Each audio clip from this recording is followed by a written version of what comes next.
Dramatic pictures today came in, and they are heartbreaking, among the most heartbreaking we've seen from the Louisiana coast, and they fed in this afternoon. You see it right there. Oil-drenched pelicans found floating miserably around Grand Terre Island. Some 25 to 30 have been caught, rescue boats returning, hoping to find more.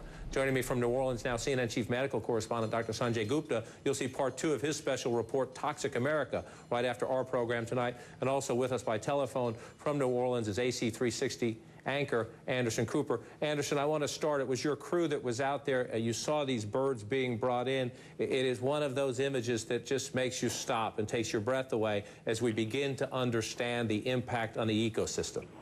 Yeah, you know, at first we found these 3 birds that had just been brought in. They look like I'm not sure if you're showing those pictures, but, you know, when I saw them, it was hard to tell what you were looking at. It just looked like a heap of oil, and then you suddenly realize, my God, they're actually living birds in that mess. And, you know, you get up close to them, and they're gasping for breath. Their eyes are open. They're kind of looking around. There's a film of oil even on their eyelids. Some of them seem so stunned they really can barely seem to move at all. The 3 gulls that we saw, who were just completely drenched in oil, were basically loaded into a cardboard box and then you know, sent out to Fort Jackson where they get cleaned. I don't know if those birds can survive. I've never seen birds so immersed in oil. I saw other pelicans that were on rocks that were trying to clean themselves that hadn't yet been brought in.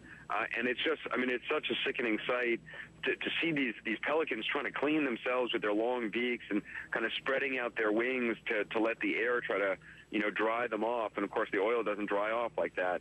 It's a hard thing to see, and it's clearly you know, one of the iconic images of this disaster. And Sanjay, to borrow the word Anderson just so appropriately used, sickening, it is a sickening sight for us to see this. So what does it tell you when you see more images like this about pollution to the ecosystem, the wildlife habitat, and also to the water system that so many humans who live on land are dependent on?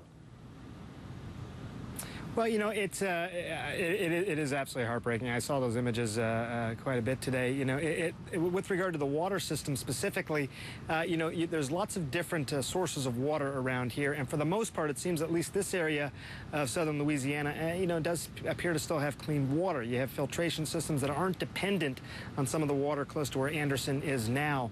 So that's for the time being. Whether that may change over a period of time, whether somehow that water will get contaminated or be unable to be filtrated as well, that remains to be seen. But for right now, I don't want to overstate this, John, things are okay in terms of the water. Anderson, in terms of the resources, you're out with this crew trying to rescue these birds. Obviously, there are other areas. You're only in one at a time. You can only see one at a time. In terms of the response, we focus so much attention on, as the president would say, plugging the damn hole. In terms of helping and trying to save the ecosystem, are there enough resources there? You know, it's hard to tell big picture. I don't feel qualified to say. I mean, I can tell you in this one area, there were a number of boats that had, you know, some wildlife experts who were going out trying to bring in some of these birds. They had BP people in them.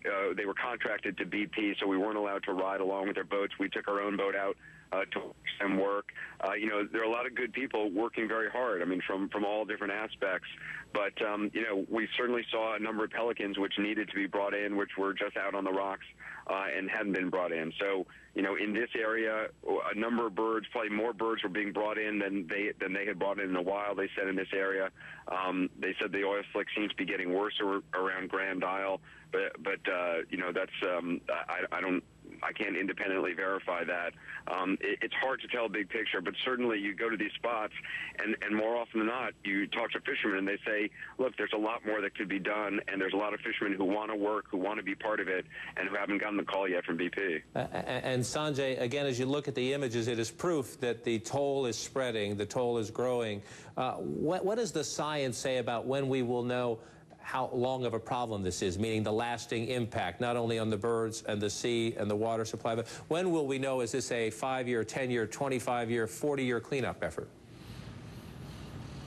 Well, you know, it's interesting because there is some data that exists from other spills that are similar to this, John. So, for example, with regard to the toll on human health, it makes sense that the people who are the most exposed are going to be most at risk for human health problems down the road. What I've learned over the past couple of days, looking at studies, talking to people who really studied, for example, what happened in Valdez, is that there clearly are people who are going to suffer health problems acutely, meaning now, at this time, but they're going to get better. It's going to go away. What I was surprised by was the number of people who could have much longer health problems, 10 years, 14, even 16 years, according to some studies. Again, some of the same symptoms that people have described: nausea, vomiting, respiratory problems, headaches, neurological problems, kidney problems. Those things, again, continuing on for a long time. So, you know, people keep using the word unprecedented, John, with regard to this particular oil disaster. And I think it's a good word. We don't know for sure because there's not something that's been quite like this. But based on previous oil disasters like this, it could last for some time to come. We want to thank both Sanjay and Anderson for helping us out tonight, and you'll want to stay with CNN throughout the night. Sanjay will be up at the top of the hour with the second installment of his Toxic America. Anderson, of course, back at 10 o'clock with AC 360 live from the scene of this tragedy. Larry King between them.